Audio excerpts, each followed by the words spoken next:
Alright, so this video will be a long one, and I will be responsible for narration, so in advance I am asking for your patience. Some say the best approach to secure our future is to prepare for a collapse of our current world system, to become skilled, self-sufficient, armed person, so-called prepper. Create a family, have many children, and be well prepared for the future after the collapse, after this so-called shift. Please pay attention, I am referring to our future, the future of our people here in Europe and in North America, New Zealand and in Australia. So let's start with the making lots of babies idea. Many people on the right, the YouTubers and the community leaders, are saying the solution to secure our future is to make lots of pale babies. The idea in general is self-explanatory. It should be natural and clear to understand for everyone. And in general, it's a completely correct concept. But is it realistic? When you tell people who are desperate to find solution for the future of our people to simply make more babies? Only someone who wants to sound noble and right, but who also wants to get rid of you as a problem, will say something like that. This is not a realistic solution. This is the example of pretty but empty talk. When you tell people what is right, what is wrong, what is the problem, but at the end of the day, there is no realistic way to introduce that on a mass scale into your nation. Even if reasons why I think this way should be clearly visible to everyone, I still feel obligated to provide arguments to support my claim. I think there are three major reasons why our aware people are not able or willing to create families nowadays. First would be economic, second social, and the third because there is no clear evidence of a safe and secured future. No perspective for that. So let's go through those three in detail very quickly. You cannot tell people to make babies and it will magically just happen on a mass scale. People don't and are not even able to make babies on command in our current situation in the Western world, in our Western countries. I have testimonies firsthand from my friends in the Western Europe and North America. So I base my explanation in this matter based on what I have heard from them. The system itself in our Western countries is not in favor of encouraging responsible young people to get married and create families. The job market is bad and unstable for young people to obtain a decent income and a stable job for a young man who wants to create and provide good life for his family. The housing market is terribly overpriced, and not many responsible men are willing to take a loan, which they will be forced to pay for 2/3 of their life. Being enslaved and at the mercy of unstable economy, which could financially ruin them with time. Add to this a very oppressive taxation, which is a huge burden on the average family. Marriages are very unstable, and it is an extreme risk for the majority of men nowadays to get married and possibly get screwed over by the corrupt justice system in the process in the case of a divorce. But let's say a man is extremely lucky and find himself a good woman for a wife, and he's also skilled, so he's able to easily afford a family and a house. Then what about having and raising children in the majority of our Western countries, where often you are forced to let the state educate your child. Unless you are in such a great financial position that your wife can stay at home and she is competent at teaching, and assuming homeschooling is legal in your country.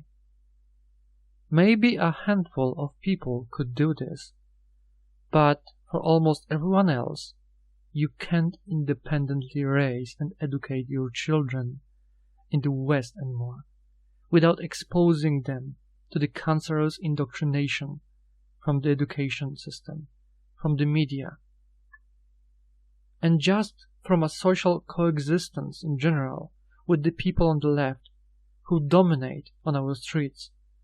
And if you will try to isolate your child from this leftist narration, then the state might take your children away by force, or they will not properly evolve socially. And this is the world where you want to raise your children, to have a family? Please do not blame those young people for not having children. They do not live in the world where they feel safe enough to afford and create a family. And you, or those preachers on the right, do not provide such conditions for them. And you do nothing meaningful to change our world for the better in this regard.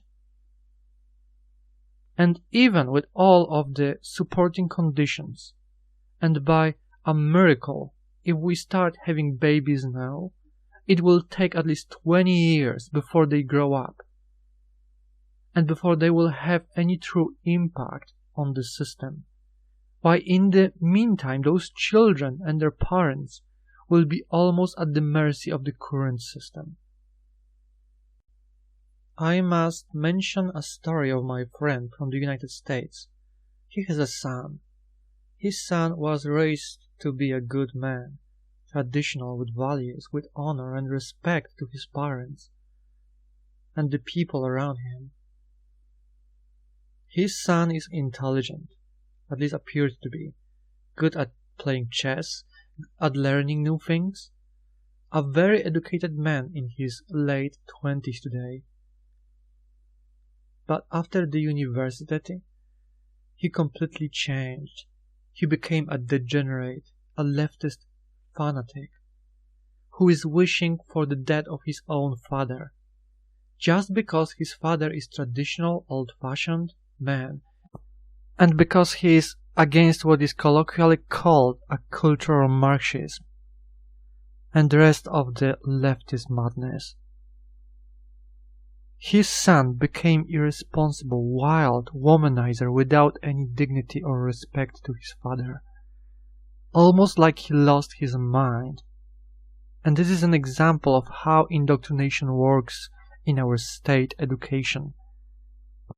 The goal of many in the academy was to destroy the family, because the family is the source of our strength, and the source of our identity within a nation, and our numbers. The healthy traditional family represents everything they despise. My other friends from Canada and Netherlands suffer because of similar problems. No well-paid job, toxic multicultural environment which makes them anxious when they leave home, and they can't even meet a decent woman where they live.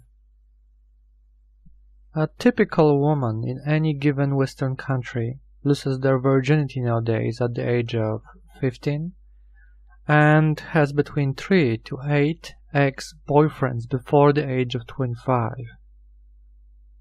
The majority of women in the West are left-oriented, and they turn hostile if the guy thinks differently. They prefer to live free, without responsibility, with maximum fun from every day of their life, without family, and, in the best case, being career-driven in life. At least until they reach age of 30-35, when mother instinct kicks in, and they realize that they messed up their lives. The majority of women are like that in the West. Not exactly a modern material. So, the multicultural, degenerate, corrupt society and the lack of good women would be the main reasons from the social issues with trying to create a family nowadays. And of course, the last one, no perspectives for a safe and secured future, nor for you, nor for your family, or for the future of your children.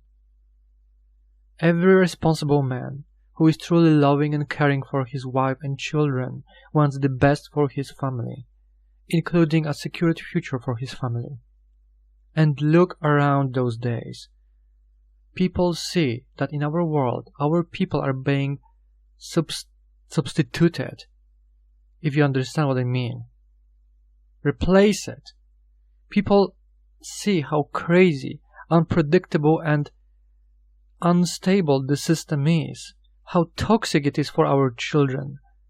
So now, combining all of this, nobody should wonder why young people do not want to create family or have babies in this world. Of course, this might change if we create a strong, organized and like-minded communities for our people in this world by reaching objective number 8, which I introduced in our plan video called Madness in the Western World, an Introduction to Realistic Solution, especially part 7, which should be linked in this video description below. Part 6 and 7 to be precise. So now we will proceed to the subject of prepping and a possible shift. Becoming a prepper and living outside the system, if possible, is the most reasonable approach of all the desperate options to prepare for the future to come. Unfortunately, it is a very selfish approach, because you aim to save yourself, possibly your family, not our people or countries. It's like you are prepared to retreat, to save yourself, while giving up on saving the most precious possession that our countries have, which are our people. I can understand why people choose this approach, especially because there is not many options left, especially considering nobody else has proposed any options which aim to restore strength, unity and pride to our nations. And before I start explaining why prepping is a desperate attempt to save yourself and people you love, and why it most likely won't work in the long run, I do remind everyone that we do have a realistic solution, with a realistic plan, which we may use to truly save our people and our future. Just check the video description below, study the material about how we can do that if you care. But for now, let's focus on the details of the problems with the prepping itself. No matter which prepping strategy you use, if it's about being a mobile loner, a self-sufficient and armed farmer, a small and a local community member, or even a wealthy man with a private, cozy and well-supplied bunker in New Zealand, or somewhere in South America, in the end, your survival strategy will be based on a pure improvisation. Because, based on the current world situation, without a sufficient number of your like-minded people who share your core values and are willing to sacrifice and risk their life for each other and for the community, you will end up sooner or later outnumbered by aggressive and cruel people from the outside, or from inside of your group, who will not get along with what you stand for or represent as a man or a woman with European origins. So, my explanation to preppers and boomers with their fancy shelters, and all others who plan to survive with their families in a private, luxurious bunker of some sort, or in their own basements, or simply on their own farms. As I see it, based on my own knowledge and understanding of the world, and through my experience in some of those matters, first you all need to ask yourselves a question. What's the point of surviving? I mean, if you are most likely going to survive the collapse, if you live, but what after? Will you hide as long as possible, hiding, trying to stay alive underground, consuming your supplies, being lazy and comfy? Because if you are on the surface, on a farm, even on an island, it's most likely not going to happen. You will have to sleep every night with one eye open, surrounding yourself with dogs for detecting any intruders, and with weapons for self-defense. And when intruders come, what are you going to do then? And they will definitely come sooner or later. It's the same for those who hide underground, who will have to leave their safe and comfy shelters one day to wander on the surface again. Do you think having a gun or even bodyguards to defend your farm or your life and your family gives you some superpower, makes you immortal? There will be many people running around with guns, and you never want to be in an open firefight or in a situation when some bandits will pin you down inside your house by surprise. You won't defend your farm until you don't reinforce your area, until you don't set up smart traps and make other preparations, until defenders do not outnumber and outmatch the attackers. You have a disadvantage to any intelligent attacker who may attack you any time, however he wants. You may get shot in the head when you aren't expecting this at all while eating dinner with your family. There are unlimited possibilities. It's all about being creative and about proper approach. The main issue is that there will be too many survivals, which will quickly turn into desperate and starving people. With desperation comes aggression from those who do not have to those who do have. It's not difficult to predict the outcome, and majority of people will not have. More than likely, those survivals are already very smart and skilled to have survived the initial collapse and few weeks or months after. And unfortunately for preppers, those who have the best chances of adapting to the new world and surviving are the sociopathic people, psychopaths who care only about themselves, those who have both charisma and wit, but also have no guilt or second thought about hurting others, if it means saving themselves. Good people, or the generous type, will likely to be the first victims, the first to die, or more precisely, the people who don't have the will to do what they must, no matter how uncivilized it is, in order to secure their own existence. The ruthless, cold, selfish people will be the ones with the greatest advantage, as I see it, because they don't have the burden of having to care for anybody else other than themselves, and they will do everything what they can to survive, being immoral, and they gain the most, eliminating any unnecessary risk or burden. They will still be able to form small organized groups with similar people, so they won't just be lone wolves either. Also, this type of person will be the most successful and will start forming new communities in the future, becoming a local landlords. So your people, with their farms, bunkers, and those who made the best preparations, will most likely become the first targets for those organized criminals, bandits, who will take control over large areas, establishing their own economy, territory, which will be based on slavery and exploitation of the weak. Or, if they are lucky enough, the rest who cannot demonstrate that they have any value to those people will just be executed, because people with this mindset only see things for their own usefulness and benefit. The sick, the old, and the weak are nothing but a waste of resources to them.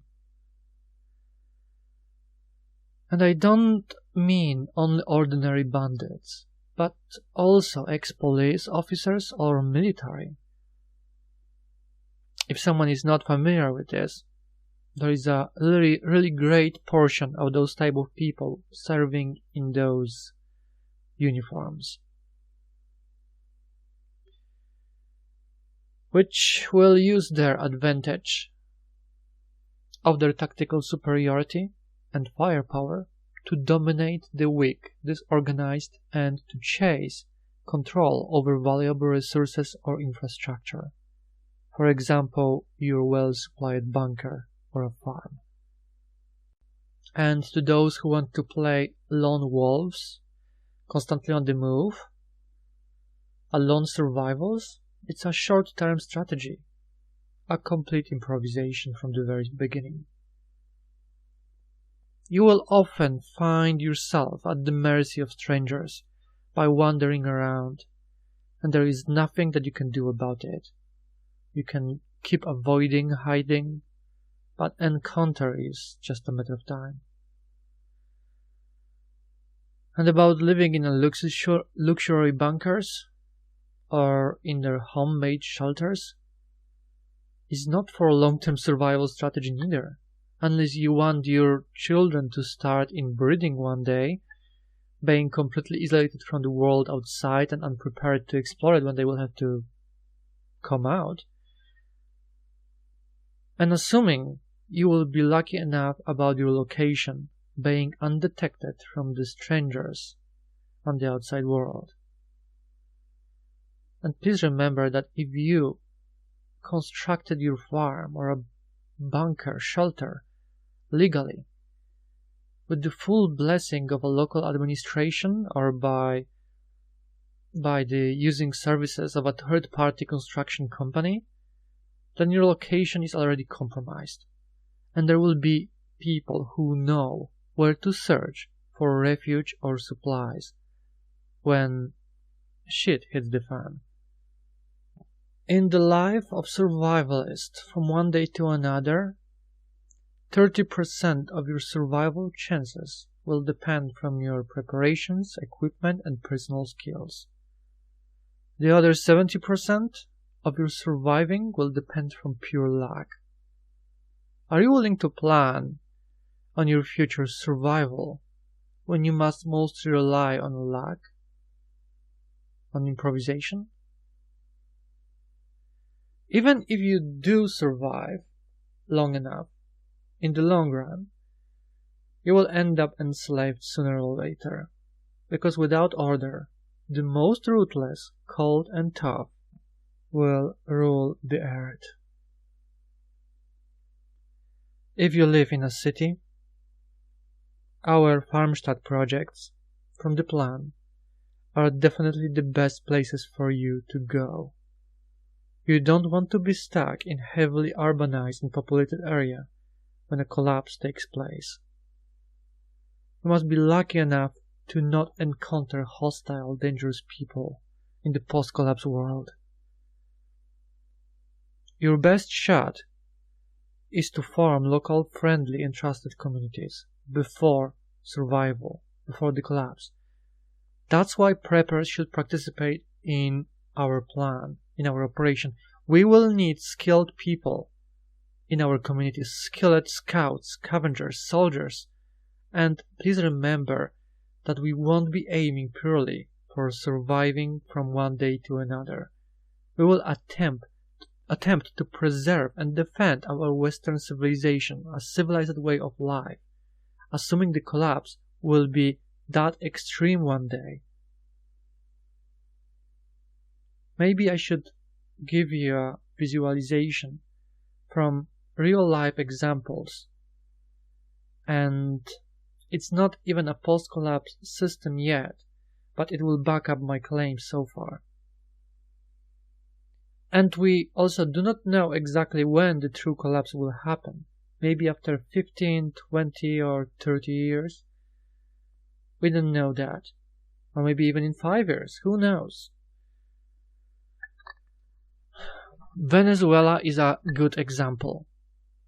Let me tell you a little about life in that country today.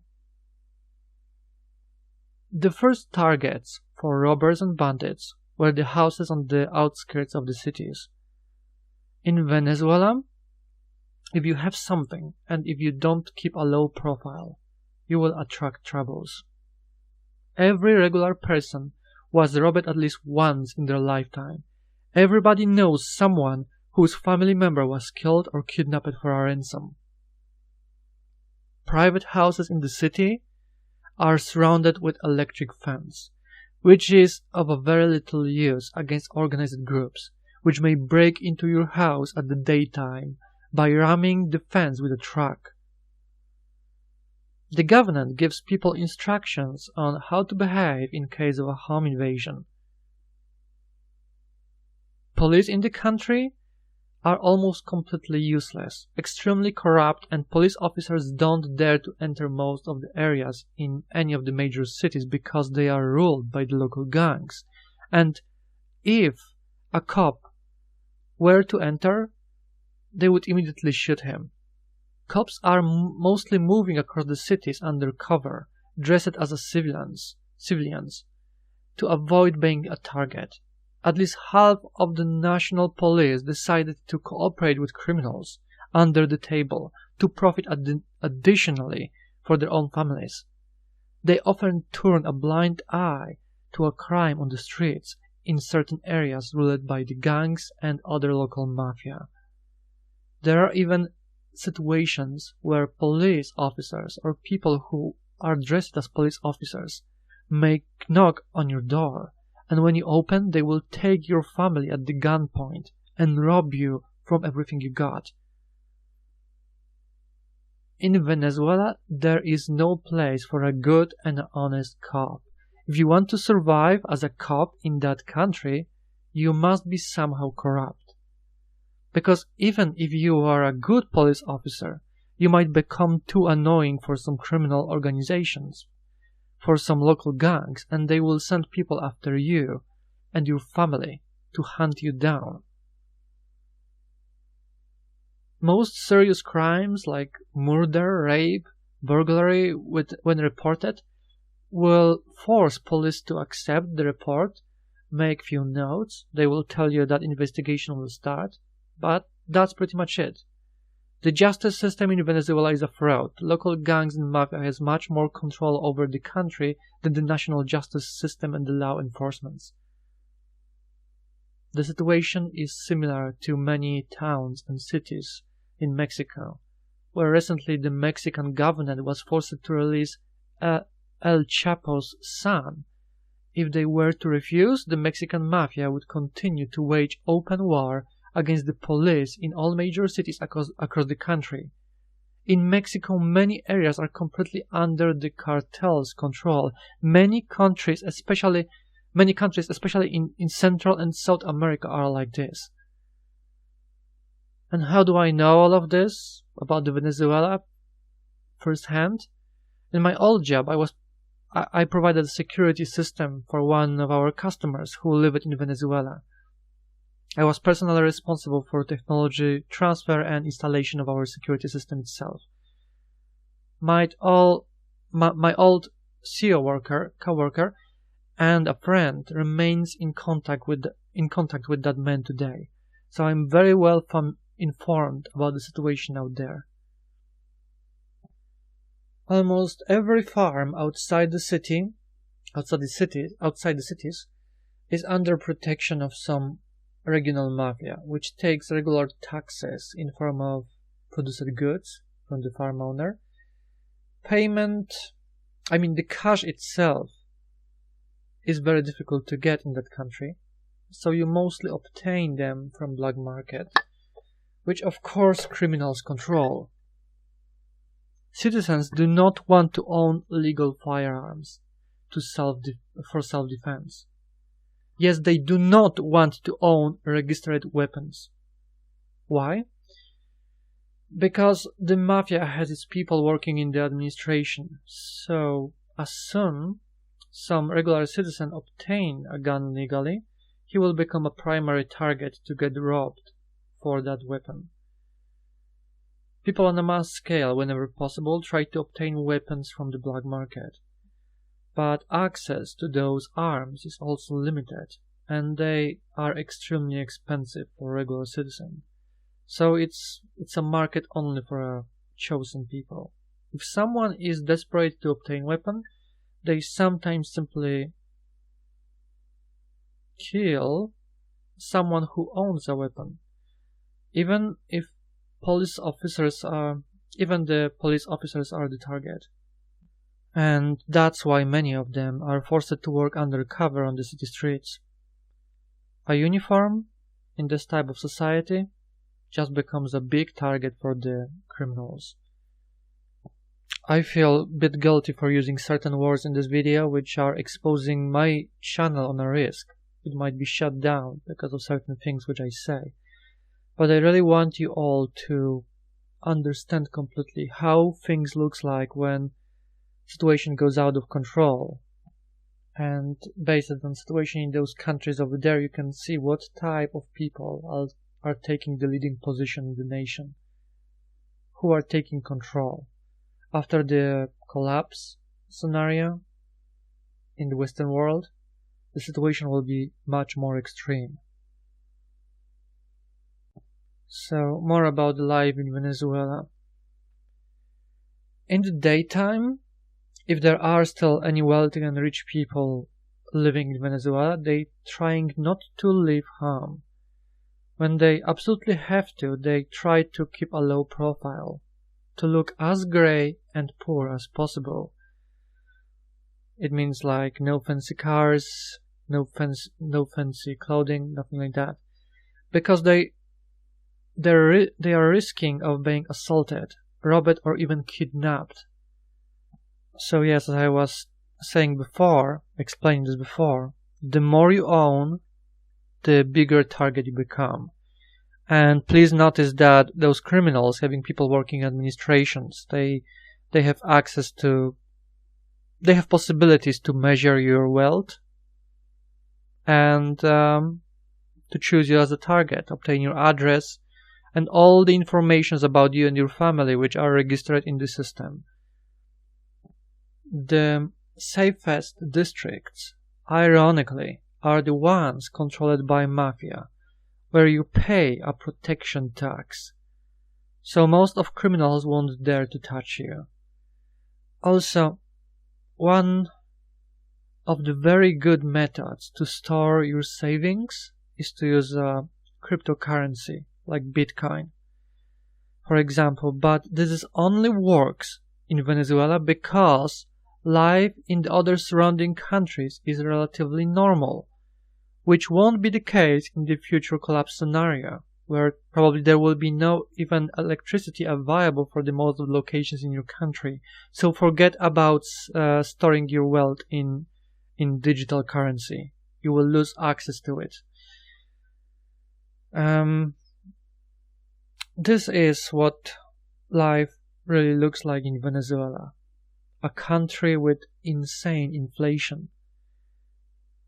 Now try to imagine how the situation will look after your country goes completely bankrupt, or after there is some form of a global economic collapse.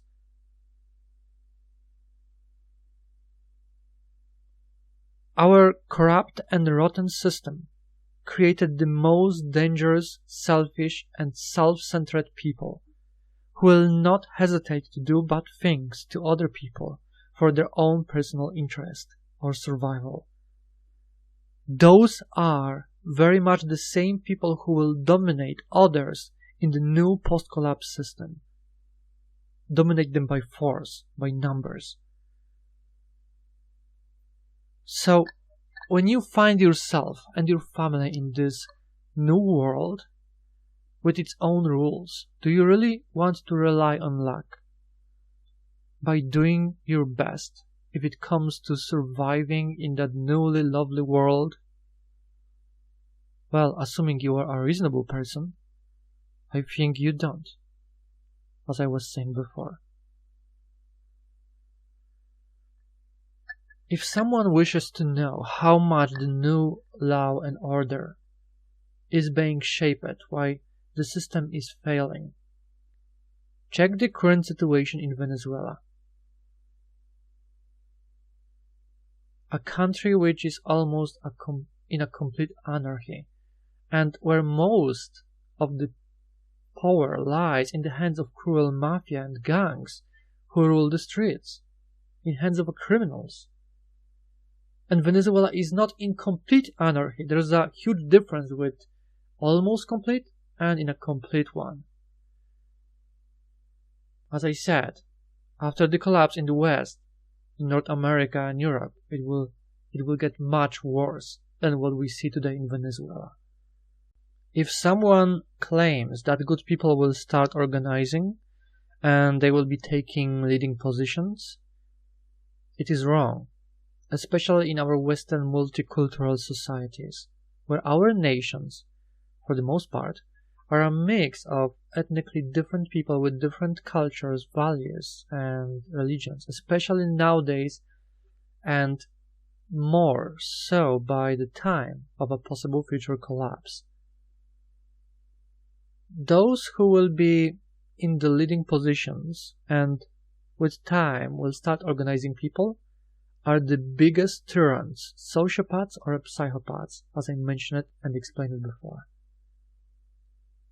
So if you don't want to rely on the mercy of such people after the collapse, it is better to help us set our plans into motion and help us reach objective number 8, the Farmstead project, before it is too late. Project number 8, Farmstead project, is the best idea to secure our survival in the long run. If we are to preserve our values and save our civilized way of life, we must be prepared to fight for it after the collapse. We must stand together, organized, prepared, and in number. And please remember that it's not only ruthless criminals which we should be wary of, but also very, very powerful people with their own private armies, who might have an agenda that after the collapse, when the situation stabilizes more or less around the world, they will crawl out of their big private bunkers with the idea to take absolute control over the remaining survivals on the surface. They might want to hunt you all down one by one and enslave you completely, and you and your groups of people will have no means of effectively resisting a well-equipped, well-trained private armies. The only way to counter such of a threat is to form strong communities, counted not in hundreds, but in the thousands. Legions of like-minded people with infrastructure prepared in the pre-collapse time, which will help them survive in peace, safety, and self-sufficiency after the collapse of this system. This project is now within our plan as a Farmstead project, project number 8. Please study the material, it's episode number 7 from the plan videos. You all must understand a few more things. As it is today, you can have all the money in the world, all the success, status, and achievements. But without our people behind you, united and organized on the international level, you and your people will lose everything in the collapse. With time. Your children definitely will, when they will be forced to adopt in the world which we live for them. Because our side, which is already in a minority in all of our Western countries, without people backing us, is going to lose this big struggle for the preservation of our civilization, for the preservation of our nations. As I explained before, without order and civilization, the bad guys rule the earth. Without strong nations in the West, one day there will be nobody out there willing to help you or defend your family or its possessions from people who hate us, who wants to destroy us even today, or see us in chains. If we do not stand for our people, we choose a selfish way which will lead our families into their destruction with time. And this is what the majority of preppers do and encourage others to do. They choose their own family, their own survival above the survival and preservation of their nation. They leave their own people, their extended family, so to speak, on their own in those difficult times. Now and those even more difficult times to come. They choose to improvise and hope for the best, ignoring solidarity and duty towards their fellow people. Most of those preppers won't survive months without fuel, and they will also be forced to interact with strangers. We live in a small world, and there is not many desolate places left, not many unexplored islands. And those that do exist where you may feel safe definitely will not be safe on the long run. I am offering you all a better option, a solid option, in which our success depends on our ability to unite and work together for our future.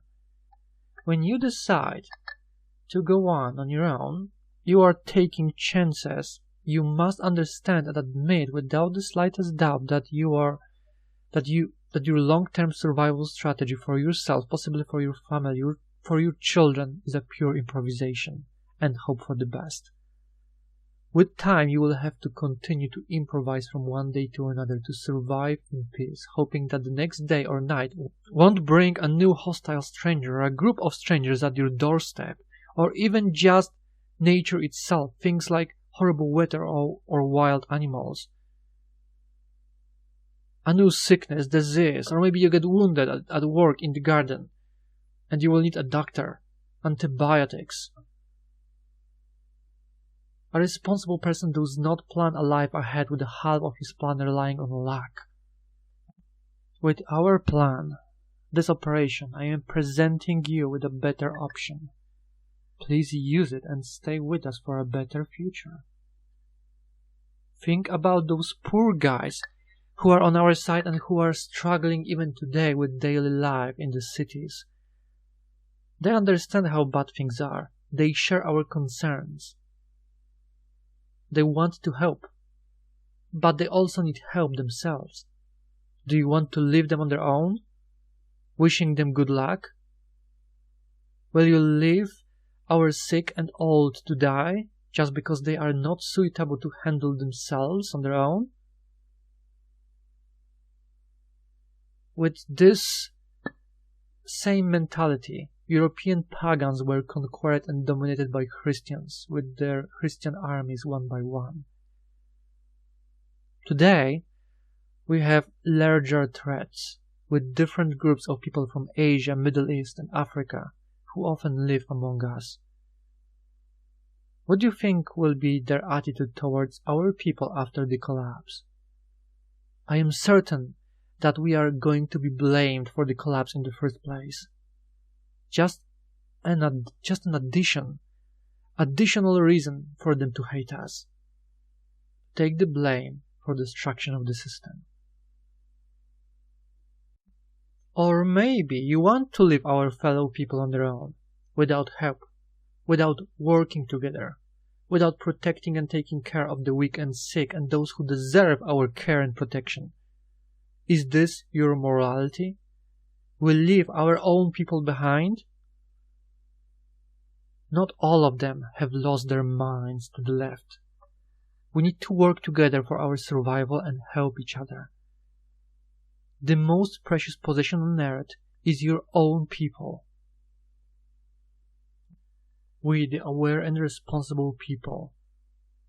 You, by your actions, you are the saviors of our world and of our countries.